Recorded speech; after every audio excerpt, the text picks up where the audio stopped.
আবার গ্রেফতার এক তৃণমূল নেতা, আবার সেই দুর্নীতির মামলা, আবার কোটি কোটি টাকার লেনদেনের অভিযোগ। এবার প্রাক্তন দমকল মন্ত্রী সুজিত বসু। দুর্নীতির অভিযোগে নাম জড়ানো তৃণমূল নেতাদের দীর্ঘ তালিকায় জুড়ল আরেকটা নাম, সারদা নারদ থেকে শিক্ষক নিয়োগে দুর্নীতি, পুরনিয়োগ, রেশন দুর্নীতি, কয়লা পাচার, গরু পাচার। গত 15 বছরের তৃণমূল জমানায় দুর্নীতির তালিকা দীর্ঘ, যার জেরে শ্রীঘরে যেতে হয়েছে তৃণমূলের বহু হেভিওয়েটকে।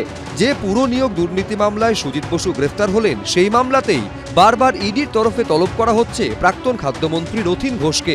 এই পুরো নিয়োগ দুর্নীতি মামলাতে 2023 সালে কলকাতার মেয়র ফিরহাদ হাকিমের বাড়িতে প্রায় 9.5 ঘন্টা তল্লাশি চালিয়েছিল সিবিআই। তল্লাশি চলে তৃণমূল বিধায়ক মদন মিত্রর বাড়িতেও। পুরো নিয়োগ দুর্নীতির বিষয়টা সামনে আসে শিক্ষক নিয়োগ দুর্নীতির তদন্ত করতে গিয়ে। সেই শিক্ষক নিয়োগ দুর্নীতি মামলায় প্রাক্তন শিক্ষামন্ত্রী পার্থ চট্টোপাধ্যায়ের ঘনিষ্ঠ অর্পিতার ফ্ল্যাট থেকে উদ্ধার হওয়া টাকা এবং গয়নার পাহাড় চমকে দিয়েছিল গোটা রাজ্যকে। এই নিয়োগ দুর্নীতিতে ইডির হাতেই গ্রেফতার হয়েছিলেন পার্থ চট্টোপাধ্যায়। বর্তমানে জামিনে মুক্ত তিনি। এই নিয়োগ দুর্নীতি মামলায় এখনও জেলবন্দি রয়েছেন বড়োয়ার প্রাক্তন তৃণমূল বিধায়ক জীবন কৃষ্ণ সাহা। প্রাথমিকে নিয়োগ দুর্নীতিকাণ্ডে প্রাক্তন কারামন্ত্রী চন্দ্রনাথ সিনহার বিরুদ্ধে চার্জশিট দিয়েছে এনফোর্সমেন্ট ডিরেক্টরেট। তার বিপুল পরিমাণ সম্পত্তিও বাজেয়াপ্ত করে ইডি। 2026-এর বিধানসভা নির্বাচনের ঠিক আগে জমি বিক্রি সংক্রান্ত আর্থিক প্রতারণার মামলায় রাসবিহারী কেন্দ্রের পরাজিত তৃণমূল প্রার্থী দেবাশিস কুমারের বাড়িতে দীর্ঘক্ষণ তল্লাশি চালায় আয়কর দফতরের অফিসাররা। 2021-এর বিধানসভা ভোটের পরপরই 17 মে তৃণমূলের হেভিওয়েট নেতা ফিরহাদ হাকিম, মদন মিত্র এবং শোভন চট্টোপাধ্যায়কে নারদ মামলায় গ্রেফতার করে সিবিআই। সারদা মামলাতেও গ্রেফতার হয়েছিলেন কুণাল ঘোষ, মদন মিত্রর মতো তৃণমূল নেতারা। রোজভ্যালি মামলায় গ্রেফতার হয়েছিলেন তৃণমূল সাংসদ সুদীপ বন্দ্যোপাধ্যায়।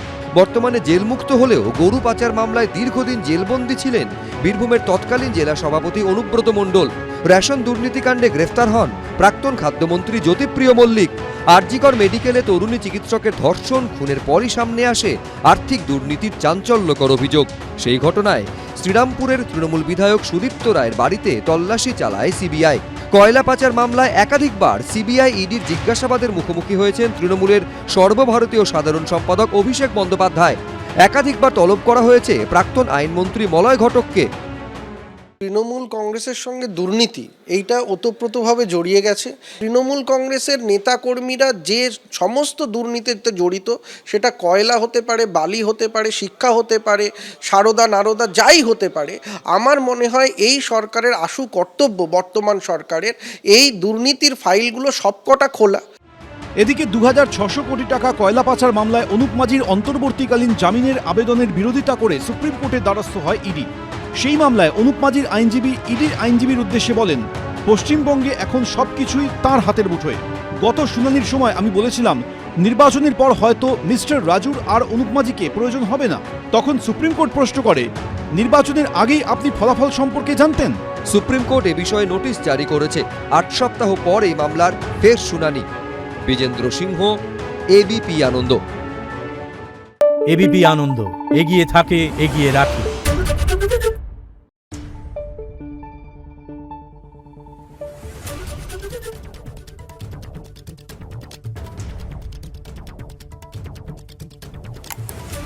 Thank you.